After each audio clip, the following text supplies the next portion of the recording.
안녕하세요. 나름 인기 있는 한식집을 운영하고 있는 30대 후반 여자입니다.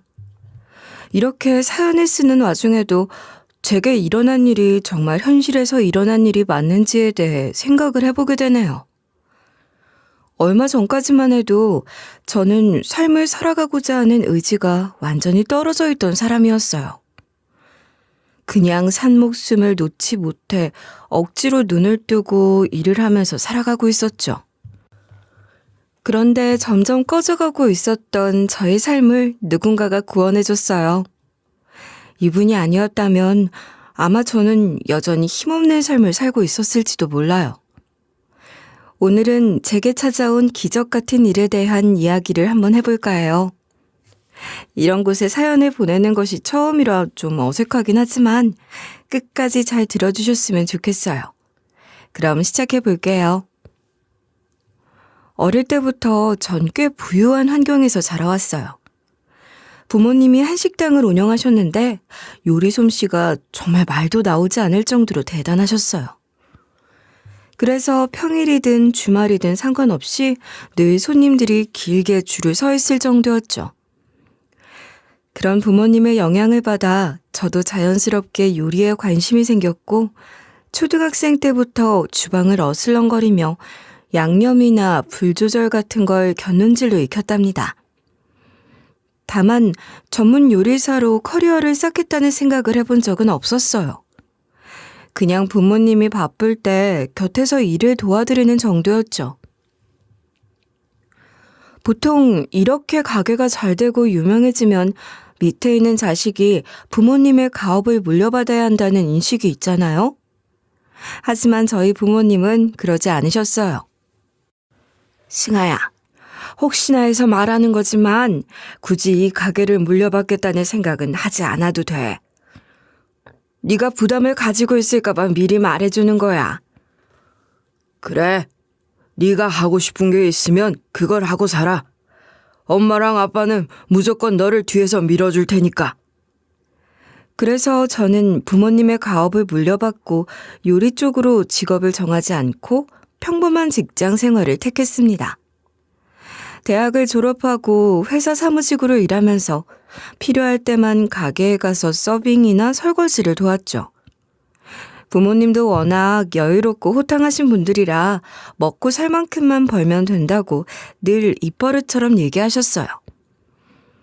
부모님이 제게 강요를 하지 않으셨기에 한편으론 마음이 편했지만 또 다른 한편으론 언젠가 식당을 맡아야 하지 않을까 하고 막연한 생각이 들기는 했습니다. 주변 지인들도 가게가 너무 잘 되니까 가업을 물려받는 게 낫지 않겠냐는 이야기를 하기도 했고 말이죠. 그럴 때마다 저는 그 일은 먼 미래에나 일어날 일이니 깊게 생각하고 싶지 않다는 말로 돌리곤 했어요. 그리고 제 나이 30을 넘긴 시점부터 주변에서 결혼 이야기가 슬슬 나오기 시작했어요. 저도 어느 정도 마음의 준비는 하고 있었죠. 회사 일에 매진하느라 연애가 뒷전이긴 했지만 좋은 짝을 만나 결혼을 하고 싶다는 생각을 안 하고 있었던 건 아니었어요. 그때 마침 지인이 정말 좋은 사람이 있다며 제게 소개팅을 시켜줬어요. 한 번도 누군가에 소개받아 본 적이 없던 저는 반신반의하면서 나갔는데 의외로 소개받은 그분은 아주 자상하고 다정한 분이셨어요. 만나면 먼저 제 이야기를 들어주고 필요한 건 없는지 살펴보는 게 몸에 배어 있었죠. 그게 바로 저의 남편이었어요. 있잖아, 우리가 결혼하게 되면 정말 손에 물 한 방울 안 묻히게 하고 살게. 복에 겨운 여자란 소리 맨날 듣고 살게 내가 잘해줄게. 치, 남자들은 꼭 그렇게 이야기하더라. 막상 결혼하고 나면 그러지도 않을 거면서? 아니야. 나는 그냥 말만 하는 남자들이랑 달라. 손가락 꼭꼭 걸고 맹세할 수 있어. 원한다면 각서까지 써줄게. 그런 남편을 보면서 참 든든하다는 느낌을 받았습니다. 가볍게 말만 하는 게 아니라 행동으로 듬직함을 보여주는 사람이었던지라 이 사람과 함께라면 앞으로의 미래가 정말 행복하겠다 싶었어요. 그렇게 저희는 결혼을 약속했고 남들이 골머리를 앓는다는 결혼 준비도 별다른 탈 없이 순조롭게 진행됐어요. 그러던 어느 날 부모님께서 뜬금없이 이렇게 말씀을 하시는 겁니다. 승아야, 아빠랑 엄마랑 둘이서 오랫동안 이야기를 나눠봤는데 우리가 너한테 식당을 물려주기로 결정했어. 결혼 선물로. 무슨 소리예요, 엄마? 전 식당 운영할 생각도 없는데요?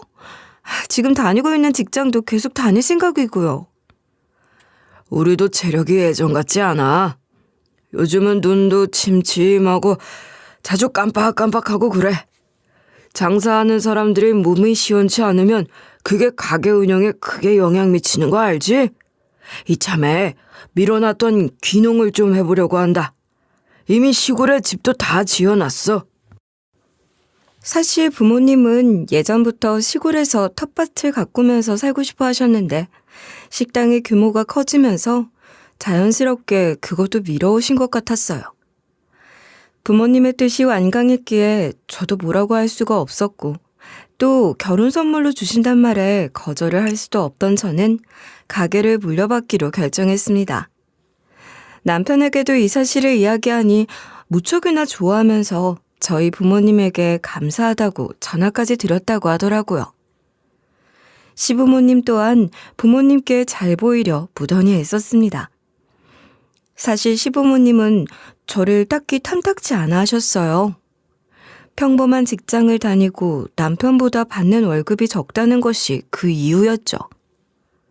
하지만 가게를 물려받는다고 말씀드리니 태도가 싹 변하더라고요. 뭐 딱히 상관은 없었습니다. 어차피 결혼을 하고 나면 저는 남편이랑 살게 되는 거고 시부모님이랑은 크게 부딪힐 일이 없으니 저희 둘만 좋으면 된 거지 싶었어요. 그렇게 저희는 행복한 미래를 꿈꾸며 결혼식을 올렸습니다. 하지만 그때부터 본격적인 불행이 시작됐어요. 회사를 그만두고 본격적으로 식당을 운영하게 되었는데 하루 수입이 남편의 월급을 훌쩍 뛰어넘었고 남편은 그 부분에 불만을 가지기 시작했어요. 하루 매출이 내 월급을 뛰어넘는다는 게 말이 돼? 당신 혹시 그거 다 장인어른 장모님 보내드리는 건 아니지? 명의는 제대로 돌려놓은 거 맞고? 괜히 장인어른이랑 장모님이 우리한테 생색 내려고 가게 주는 척만 하신 거 아니야? 당신은 무슨 그런 소리를 해? 우리 부모님이 그럴 뿐이야? 혹시 모르잖아. 가족끼리도 믿으면 안 되는 세상이라는데 제대로 짚고 넘어가야지. 아무튼 뭐 별 문제 없으면 된 건데 당신은 참 좋겠네.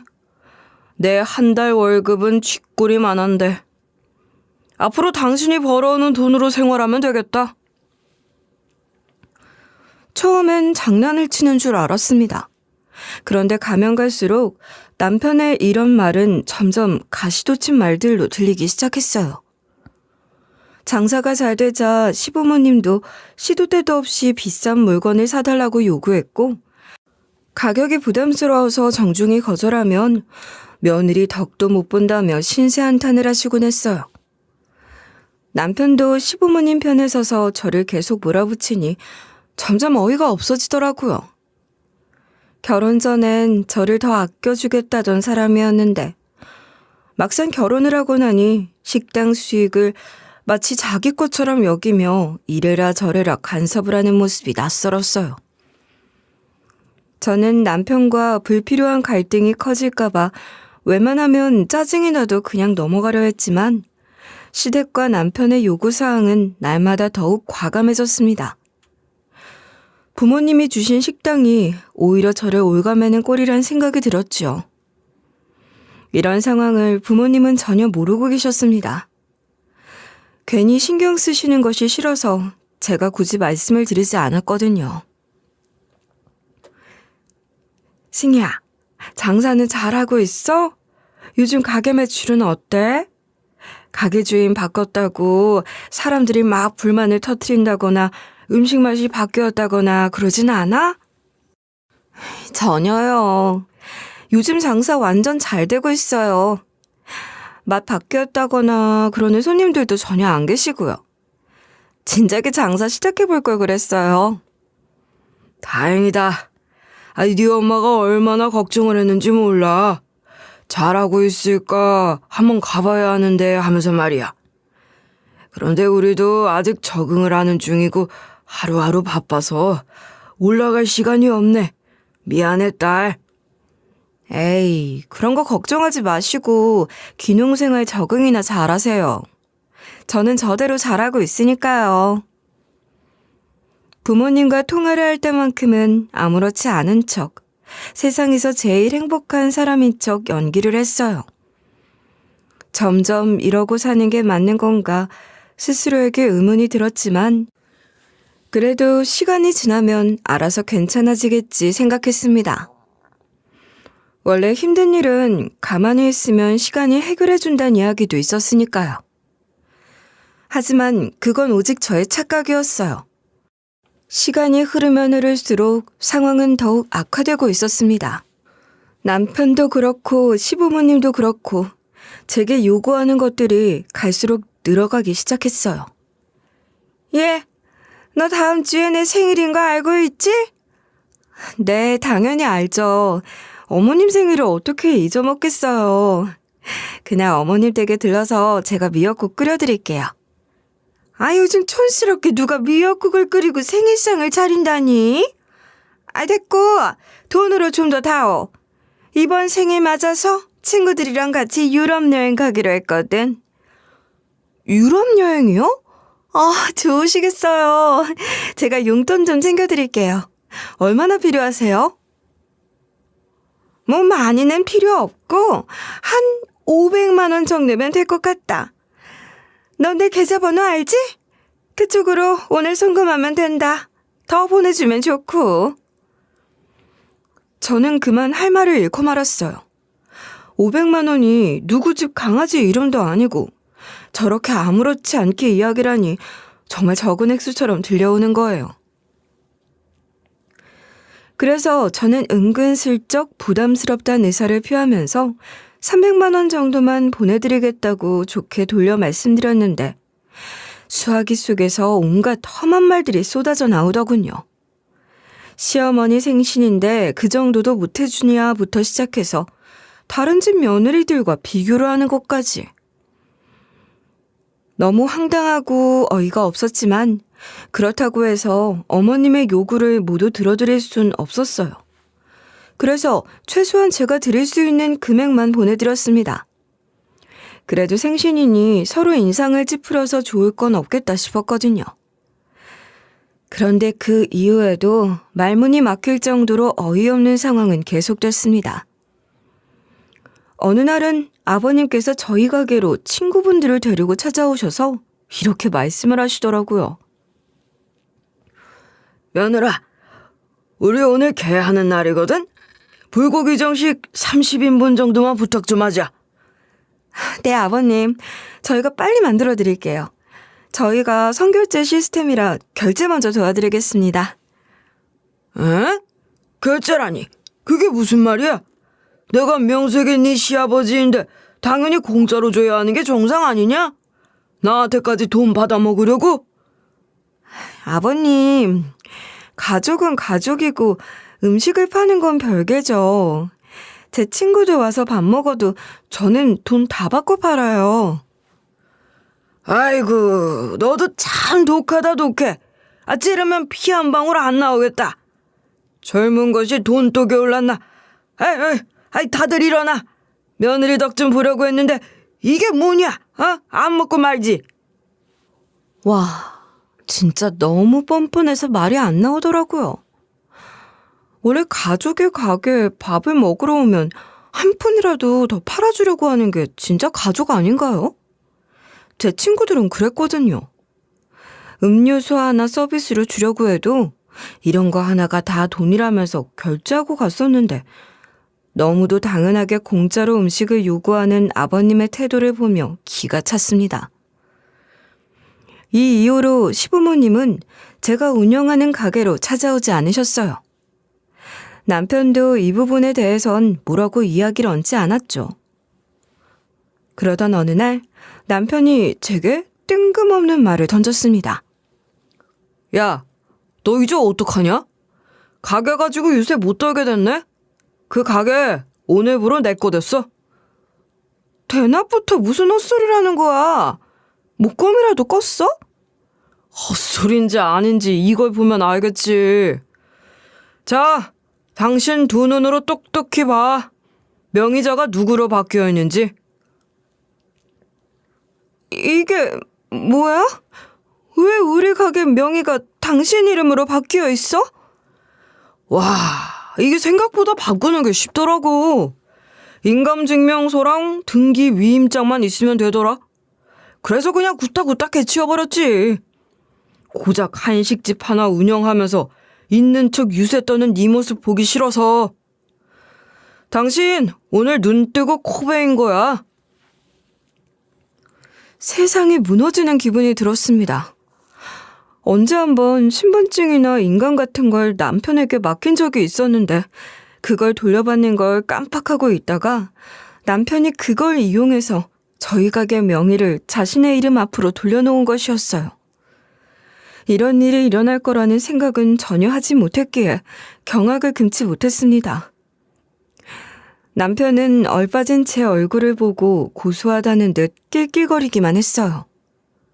저는 가만히 있지 않았습니다. 이 모든 과정에 저의 동의는 조금도 없었고 제 인감과 신분증을 사용해서 이런 정신 나간 짓을 저지른 것이었기 때문에 충분히 신고 사유가 된다고 생각했죠. 그래서 곧장 경찰서에 달려가 신고를 했지만 돌아온 대답은 의외였습니다. 아이 참, 이게 고소가 된다고 생각하세요? 아내분이 남편한테 가게 명의를 넘기신 거잖아요. 본인이 위임장까지 작성하고 넘긴 거면 고소사유 안 됩니다. 아니요. 저는 가게를 넘기겠다는 의사를 밝힌 적도 없고 명의를 이전하겠다는 이야기를 들은 적도 없어요. 명의가 남편 이름으로 바뀐 것에 있어 제 동의는 조금도 없다고요. 이건 명백한 사문서 위조의 사기예요. 죄송하지만 그렇게 신고를 하고 싶으신 거면 차라리 민사소송을 하세요. 아니면 본인이 안 했다는 증거를 가지고 오시던가. 그런 것도 하나 없으면서 다짜고짜 찾아와서 이렇게 난동을 피우시면 어떡해요? 안 그래도 바빠 죽겠는데 빨리 나가요. 저는 순식간에 모든 것을 잃어버린 사람이 되었어요. 남편이 명의를 이전할 때 제 신분증을 챙겨갔고 저희가 부부관계이기에 대리인으로서 서류를 대신 작성할 수 있었기에 아무 문제가 없다는 것이었습니다. 이 일을 어떻게 해야 할지 몰라서 그저 폐인처럼 멍하니 지내다 정신을 차리고 부모님께 이 일에 대해 말씀드렸어요. 다른 사람은 몰라도 그 가게를 직접 오픈하고 번창시킨 부모님은 꼭 알아야 한다고 생각했거든요. 어머니는 소식을 듣자마자 노발대발하시며 변호사를 찾아 자문을 구했지만 돌아온 대답은 한결같았습니다. 경찰들이랑 마찬가지로 아무것도 할 수 있는 조치가 없다는 것이었죠. 변호사가 그러는데 민사소송은 걸어볼 수가 있대. 그런데 그것도 진행하는데 1년에서 길면 2년 이상 걸린다고 하더라. 게다가 네가 정말 억울하면 그게 허위사실이라는 증명을 해보이래. 세상에 어떻게 이런 법이 있다니? 피해자가 직접 증거를 내보여야 된다는 게 말이나 되는 일이야? 경찰이 저한테 해준 이야기랑 똑같네요. 대체 그 증거를 어떻게 보여달라는 건지도 모르겠고. 엄마, 저 정말 억울해 미치겠어요. 그래서 우리가 그랬어. 소송에 2년이 걸리든 10년이 걸리든 억울한 건 증명해 보이겠다고. 민사소송 걸겠다고. 딸, 엄마 아빠가 도와줄 테니까 어떻게든 힘내보자, 응? 저는 정신을 차리고 마음을 다잡았습니다. 긴 시간이 걸리더라도 억울한 건 증명해 보이겠다고 다짐했어요. 그런데 더 웃긴 상황이 발생하고 말았습니다. 소송 자체를 진행할 수가 없다는 것이었어요. 그 이유가 뭔지 아세요? 남편이 벌써 가게 명의를 아버님에게 옮겼다고 하더라고요. 그 가게 명의가 남편이 아닌 시아버님이 되면 결국 제3자로 명의가 넘어간 것이 되는 것이고 그 사실을 몰랐다고 발뺌을 해버리면 끝이라더군요. 마지막으로 힘을 써보려 했던 저는 사실을 알고 나서 맥이 탁 풀리는 것 같았어요. 남편과 시부모님이 저 하나 골탕 먹이기 위해서 제대로 판을 짰구나 싶었죠.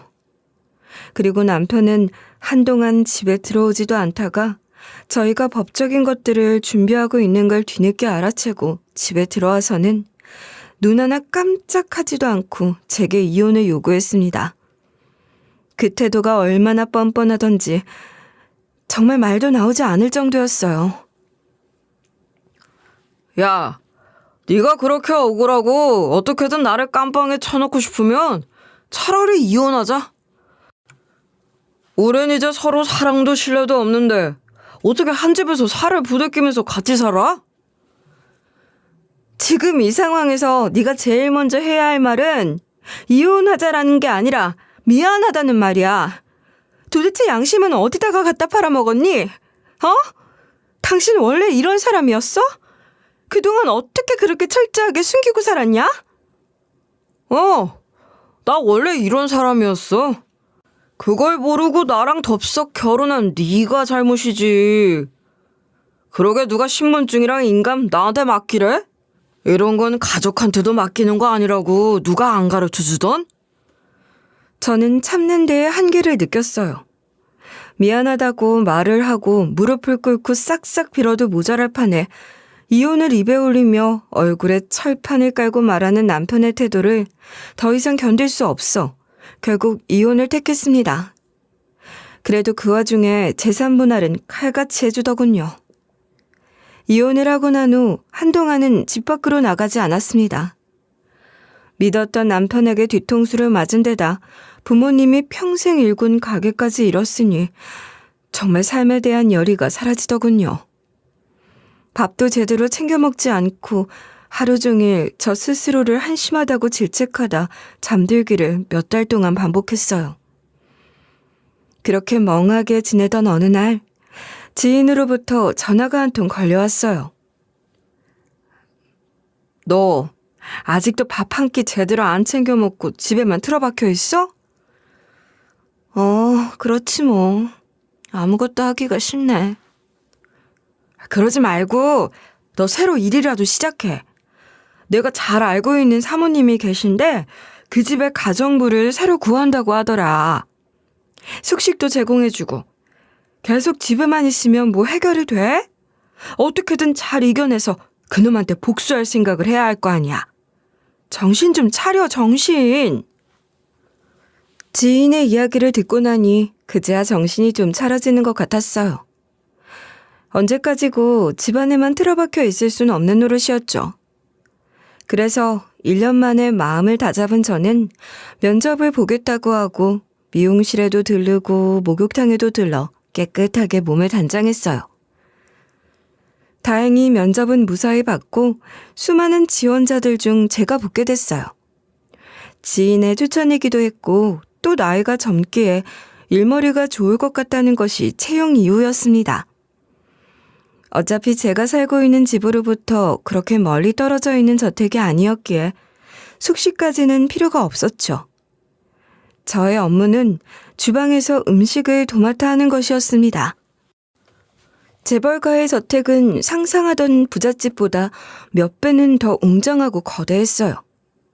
과장을 좀 더해서 방이 수십 개는 되는 것 같았고 거주하는 가정부들의 경우 지켜야 할 규칙 같은 것도 있다고 했어요. 밤늦게 소음을 내면 안 되고 역할 분담이 아주 철저했습니다.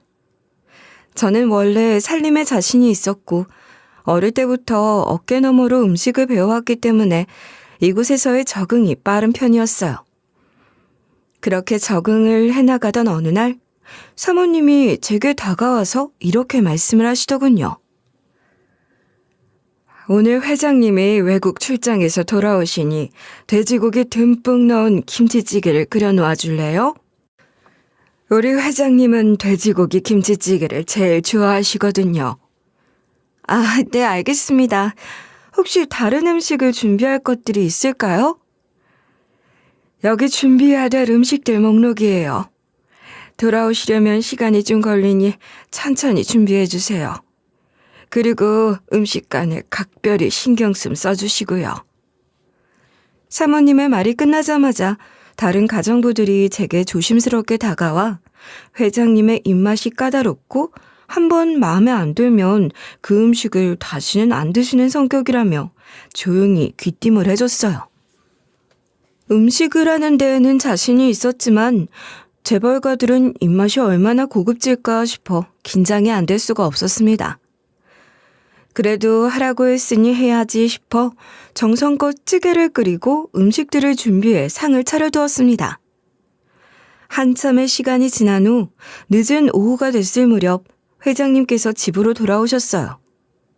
처음 뵙는 회장님은 제법 연세가 있어 보이셨지만 그 틈에서 위험을 느낄 수 있었습니다. 그리고 옷을 갈아입고 나오셔서 곧바로 식탁에 앉아 식사를 시작하셨죠.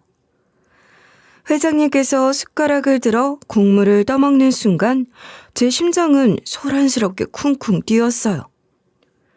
혹시라도 맛이 없다고 하시면 어쩌나, 입맛 다 버리시면 어쩌나 싶었거든요. 그런데 회장님이 국물을 한 숟갈 드신 뒤 잠시 멈추고 다시 또 한 숟갈 떠드시더니 아무 말 없이 계속 식사를 이어가는 거예요. 반찬도 반응 없이 넉넉하게 집어드셨고요.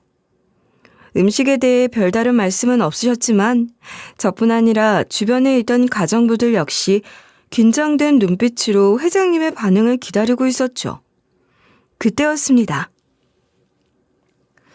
처음 보는 얼굴인데 이번에 새로 들어온 가정부인가 보군. 혹시 자네가 이 음식을 만들었나? 네, 제가 회장님의 식사 담당을 맡게 되어서 제가 음식을 준비했습니다. 찌개부터 시작해서 반찬까지 전부 다 제가 만든 음식이에요. 그래? 그럼 혹시 음식을 어디서 배웠는지 물어봐도 되겠나? 부모님이 한정식집을 운영하셔서 어릴 적부터 부모님의 어깨너머로 음식을 조금 배웠습니다. 본격적으로 음식 공부를 한 건 아니었지만요. 회장님은 묵묵히 고개를 끄덕이셨고 식사를 마칠 때까지 별다른 불만이나 칭찬 없이 식사를 끝내셨어요. 저는 안도하면서도 이게 좋은 반응인지 나쁜 반응인지 전혀 알 수 없어 찜찜한 기분을 떨쳐낼 수가 없었습니다. 그리고 다음 날 예상치도 못한 일이 벌어졌습니다. 회장님께서 저를 서재로 부르신 것이었어요. 서재로 가는 길에 저는 수백 가지 생각을 했습니다. 혹시 뭔가 잘못한 게 있나? 실수한 게 있나? 수십 번 고민에 고민을 거듭했지만 딱 떠오르는 것이 없어 답답했어요. 그렇게 조심스럽게 서재 안으로 들어가자 회장님께서는 제 얼굴을 말없이 빤히 쳐다보시더니 한마디를 건네셨습니다. 자네 부모님이 한식집을 운영하셨다고 했었지. 혹시 자네 부모님이 운영했던 가게 이름이 뭔지 말해줄 수 있겠나? 아, 네, 회장님. 저희 부모님께서 운영하셨던 가게 이름은 늘 푸른 한정식이었습니다. 여기서 버스를 타고 20분 정도 가면 시내 한가운데에 있는 곳이에요. 역시 그럴 줄 알았어. 찌개 맛이 딱 거기 식당에서 나오는 돼지고기 김치찌개 맛이더라고. 어쩐지 낯익은 맛이다 했더니. 혹시 부모님 가게에 방문하신 적이 있으셨어요? 자네 부모님이 운영하시던 가게 단골이 바로 나였어. 좀 오래전 일이지만 내 인생에서 가장 힘들었던 시기가 있었지. 중요한 계약이 무산되고 개인적인 문제까지 겹쳐서 정신적으로 많이 지쳐 있었던 때가 있었는데 그때 따뜻한 밥 한 끼가 간절해서 무작정 눈에 띄는 가게로 들어갔었어. 그 가게가 바로 자네 부모님이 운영하던 가게였지. 회장님께선 마치 그 시절을 떠올리시는 듯 흐뭇하게 미소를 지어 보이셨어요.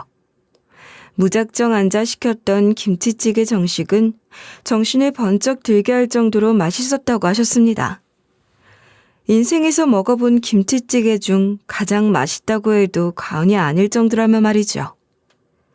그렇게 한 번, 두 번, 거의 매일같이 가게를 찾았고 어느새 단골이 되어 계셨다고 하더군요.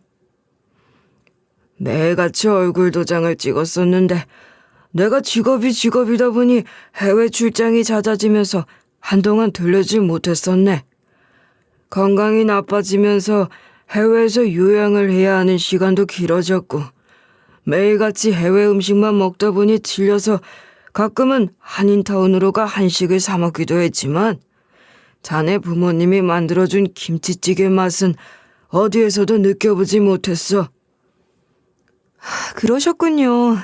많이 그리우셨을 것 같아요. 원래 타국에 오래 있다 보면 향수병 같은 것도 걸린다고들 하잖아요. 그렇지. 그러다가 마침 오늘 한국에 들어와서 오랜만에 가게를 찾았네. 오랜만에 김치찌개나 한 그릇 먹고 갈까 하는 생각으로 말이야. 집에서는 저녁을 먹으면 될 테니까.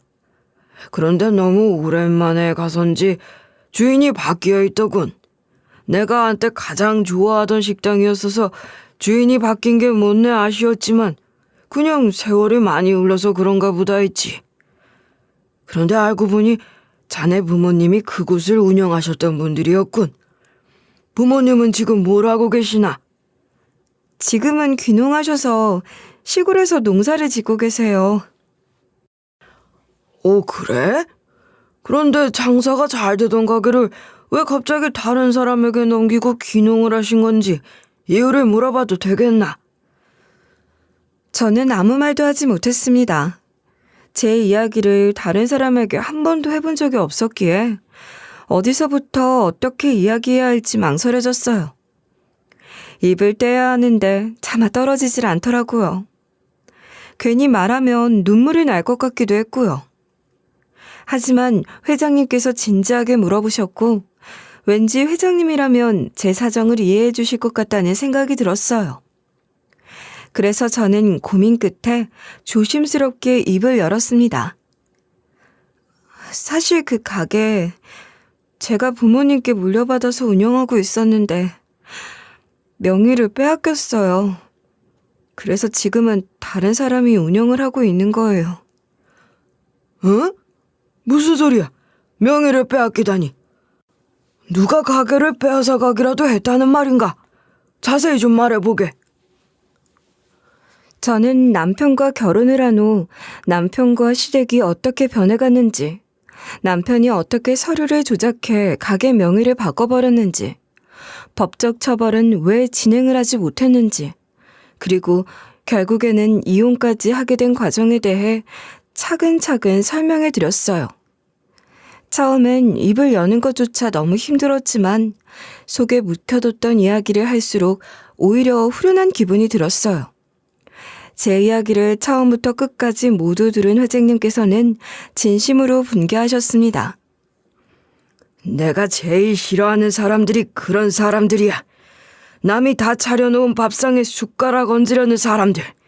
재산을 욕심내는 사람들. 왜 그러고 사는지 도통 이해를 할 수가 없다니까. 아유, 그동안 얼마나 혼자 마음앓이를 했을까. 처음엔 정신을 차리기도 힘들 정도로 괴로웠어요. 삶을 이어나가고 싶다는 생각도 들지 않을 정도로 힘들고 지쳤었는데 다행히 주변 사람들이 많이 도와줬어요. 회장님 댁에서 이렇게 일을 하게 된 것도 지인의 소개 덕분이었고요. 시간이 악이라는 말이 있는 것처럼 진짜 시간이 지나니까 어느 정도는 좀 무뎌지더라고요. 그래도 아직까진 억울하기도 하고 분하기도 하고 그래요. 나 같아도 분하고 억울하겠네. 그걸 어떻게 잊고 살면서 괜찮아질 수 있겠어? 말도 안 되는 소리. 자네가 원한다면 내가 문제를 해결할 수 있도록 도와주겠네. 필요한 게 있다면 언제든지 말만 하게. 이래봬도 한 기업의 회장 자리를 차지하고 있는 사람이야. 저는 이 일을 겪으면서 너무나 많은 거절을 당했기에 누군가에게 도움을 요청할 생각조차 못하고 있었는데 회장님께서 제게 손을 내밀어 주셔서 당황할 수밖에 없었습니다. 이런 전개는 상상조차 하지 못했거든요. 그런데 생각을 해보니 회장님이라면 뭔가 제게 도움을 주실 수 있지 않을까 하는 생각이 들었어요. 이미 어느 정도의 시간이 흘렀지만 작정하고 파헤치면 결과가 달라질 수 있을지도 모르겠다고 판단한 저는 조심스럽게 입을 열었습니다. 회장님께서 저를 도와주시겠다고 하시니 솔직하게 말씀드리겠습니다. 저는 저희 부모님이 평생을 바쳐 읽어오신 그 가게를 다시 되찾고 싶어요. 그리고 저를 함부로 짓밟았던 그 사람들에게 제대로 복수하고 싶습니다. 본인들이 저지른 잘못에 대한 대가를 제대로 치르게 만들고 싶어요. 좋아. 사람은 자고로 그렇게 복수심을 가지고 살아야 해. 독해져야 이 사회도 살아나갈 수 있는 거야. 그렇다면 나도 가만히 있을 수 없지. 자네가 원하는 대로 복수할 수 있도록 내가 뒤에서 물심양면으로 돕겠네. 가슴 깊은 곳에서 뜨거운 것이 울컥하고 차올랐습니다. 사실 겉으로 드러내진 않았지만 아직도 그 인간들을 생각하면 자다가도 벌떡벌떡 일어나고 이가 바득바득 갈릴 정도였거든요. 그런데 그 인간들에게 복수를 하기 위해 도움을 주신다니 그저 감사할 따름이었습니다. 그날 이후부터 회장님께서는 부모님께서 물려주신 가게를 다시 되찾기 위한 법적 대응을 철저하게 준비하기 시작하셨어요. 처음엔 가족들밖에 없었는데 회장님의 든든한 지원을 받게 되니 제 마음도 조금씩 굳건해지고 있었죠. 이전에 약해 빠진 모습은 찾아볼 수도 없을 만큼요. 회장님께서는 아주 유능한 변호인단과 부동산법 전문가들로 팀을 구성하여 식당 명의 변경 과정에서의 위법성을 철저히 밝혀내고자 하셨어요. 그렇게 지난날 저의 억울함을 푸는 법적 공방전 준비가 시작됐습니다. 제일 먼저 변호사분들께서는 저의 동의 없이 남편 멋대로 식당 명의를 바꿨다는 점을 증명하기 위해 관련 서류와 증거를 꼼꼼히 수집했어요. 과거 식당 운영 당시의 매출 기록과 세금 납부 내역서 등 모든 자료들을 하나도 놓치지 않고 꼼꼼하게 살피고 준비했고 제가 명의 이전에 동의하지 않았다는 것을 증명하기 위해서 문서 감정 전문가까지 섭외했습니다. 확실히 전문 지식을 가지고 있는 사람들은 수준부터 다르더군요. 전문가들은 부동산으로 찾아가 당시 남편이 제출했던 서류를 받아 살펴보기 시작했어요. 그리고 남편이 부동산에 보여준 유임장과 인감증명서가 위조된 것이란 사실을 아주 명확하게 밝혀냈습니다. 애초에 남편이 작성해서 제출한 필체부터가 제 필체가 아니었는데 가장 기본 중의 기본인 필적 감정을 진행하지 않았다는 것부터가 문제였던 것이었어요. 그리고 그 과정에서 새로운 사실을 알게 됐어요. 전 남편이 시아버지에게 명의를 넘겼어도 소송을 진행할 수 있다는 것이었죠. 변호사님은 저에게 이런 설명을 해주셨습니다.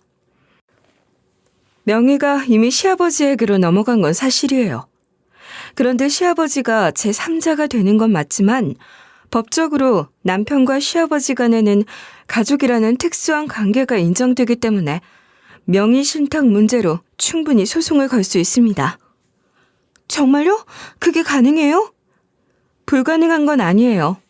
다만 시간이 오래 걸릴 수 있어서 그렇지. 그리고 명의가 이전되는 과정에서 금전적으로 서로 오고 간 금액이 없다면 더더욱이나 우리한테 유리한 쪽으로 끌고 갈 수 있어요. 이거야말로 기회다 싶었어요. 여기서 꼬투리를 잡을 만한 증거를 확보한다면 허무하게 뺏겨버린 가게를 찾을 수 있을 것 같았죠.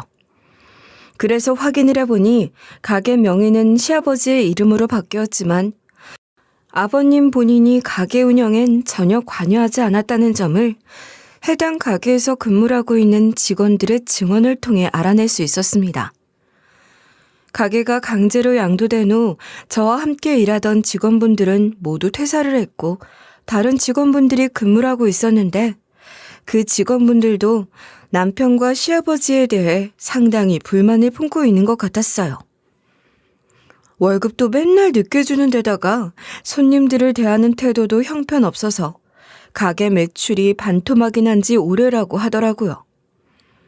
소송을 걸었을 때 저희 쪽에서 유리하게 작용될 수 있는 증거들이 하나둘 모이기 시작하면서 변호사님들은 시아버지와 남편의 재정 상태, 개인 채무와 계좌까지 철저히 조사하셨습니다. 혹시나 두 사람 사이에 명의를 이전하면서 오고 간 돈이 있는지를 살펴보기 위해서였죠. 아니나 다를까 명의를 담길 당시 두 사람 사이에선 어떠한 금전 거래도 없었고 식당 매출을 개인적인 비용으로 써버린 정황도 속속들이 드러났습니다.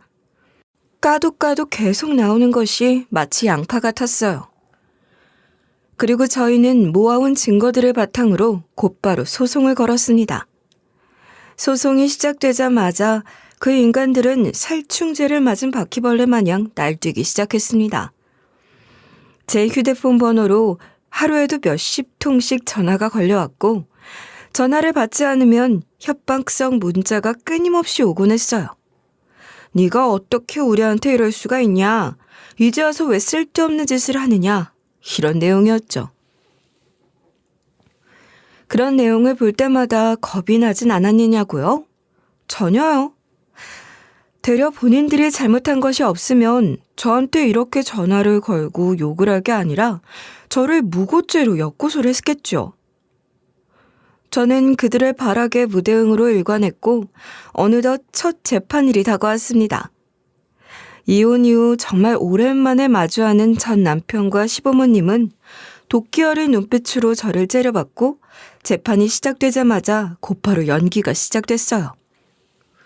저희는 정말 억울합니다.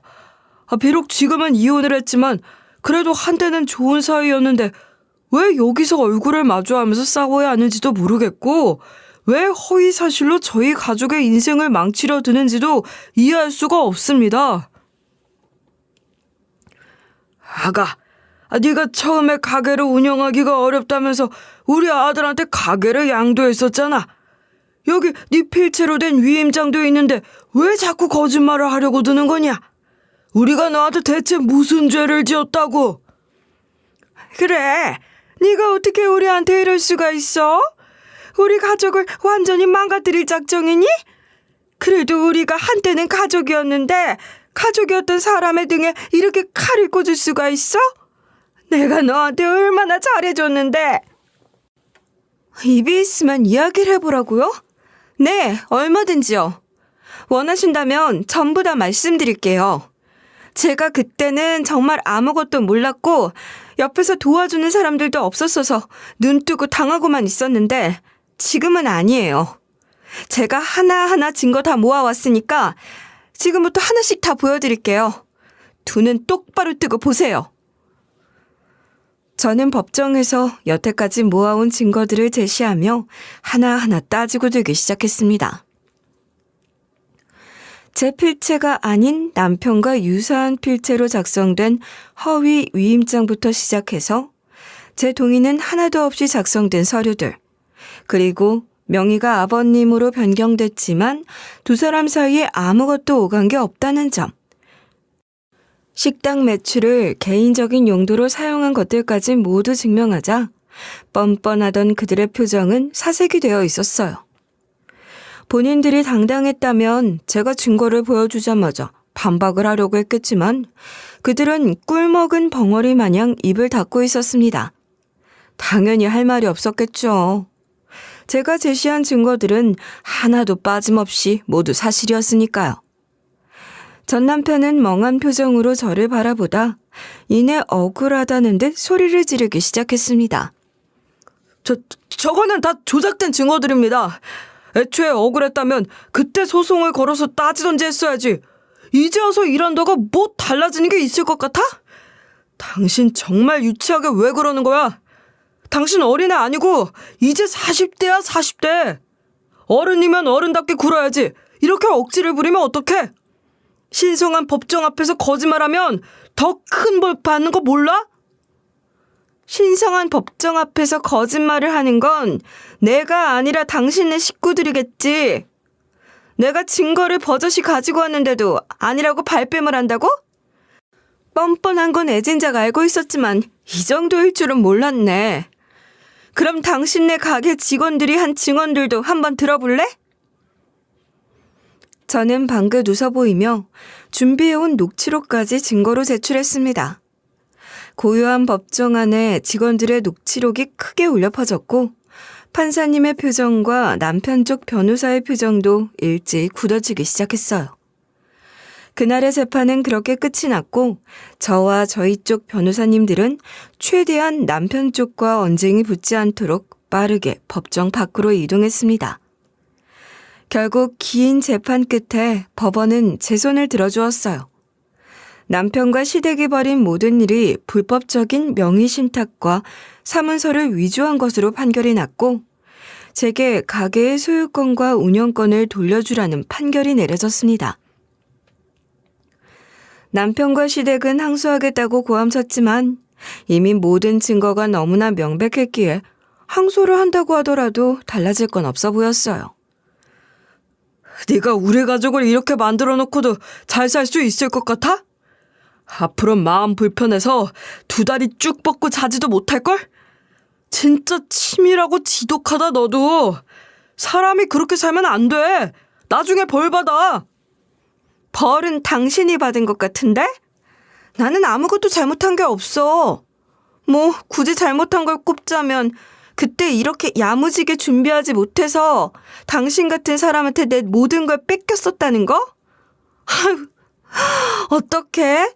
사문서 위조는 초범이라도 벌금이 꽤 세다고 하던데 고생 꽤나 하겠어?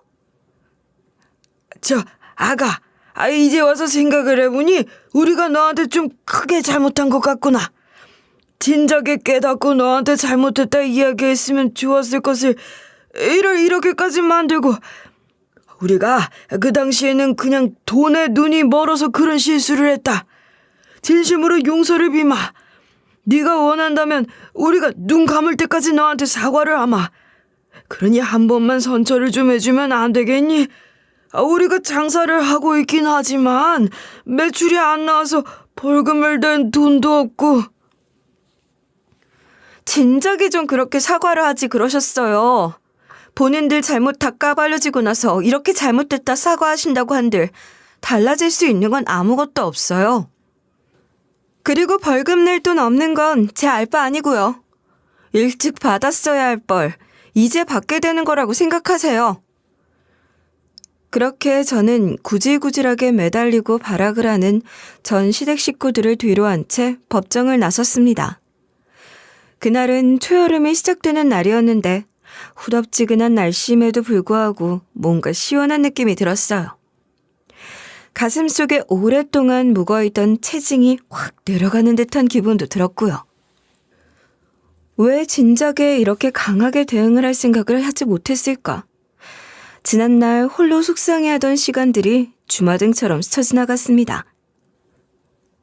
그래도 마음고생을 한 결과가 이렇게 좋은 결과로 돌아올 수 있어서 기쁘기도 했어요. 회장님께서는 차오르는 눈물을 꾹 누르고 있는 저를 보고 웃으며 등을 토닥여 주셨습니다. 드디어 억울한 게 좀 풀린 것 같네.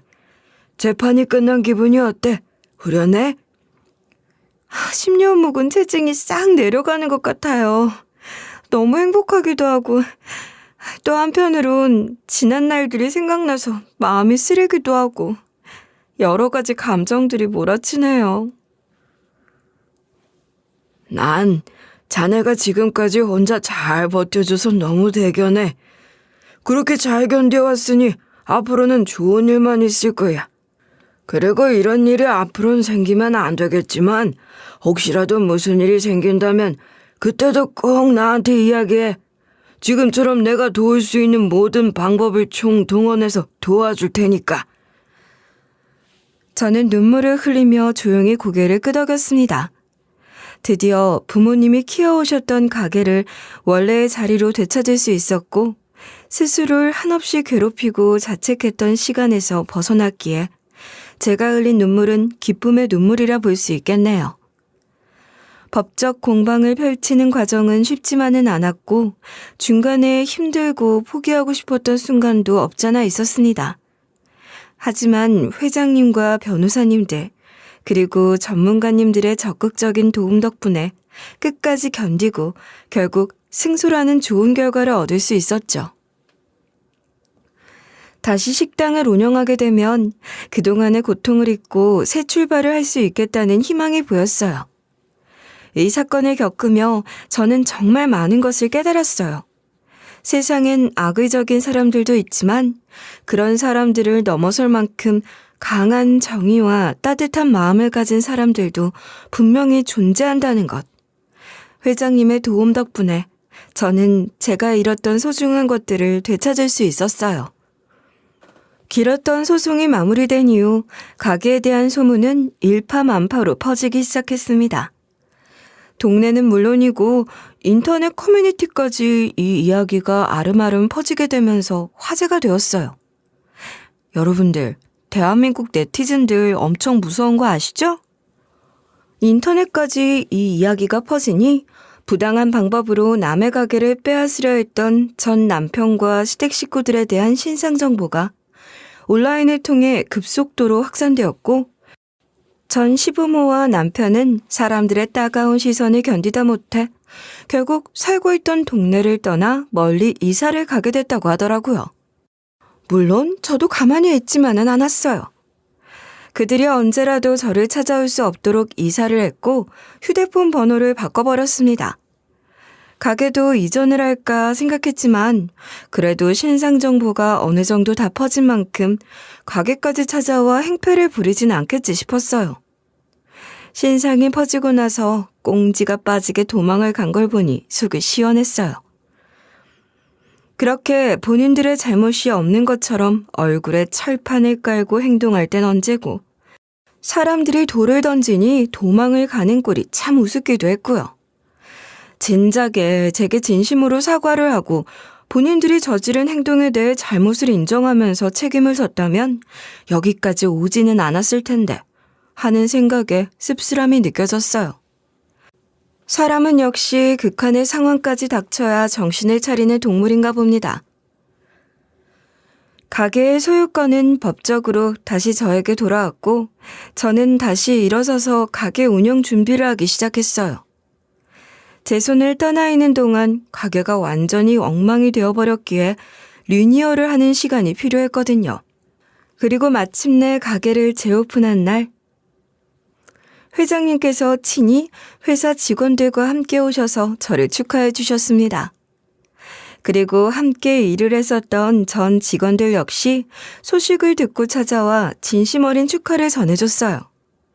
제가 가장 힘들었던 순간에 제 곁을 떠나지 않고 도움을 주었던 직원들을 보니 가슴이 뜨거워지는 것 같았죠. 그동안 마음고생 많았을 것 같아요. 아우, 그 나쁜 인간들 벌이나 제대로 받았으면 좋겠네.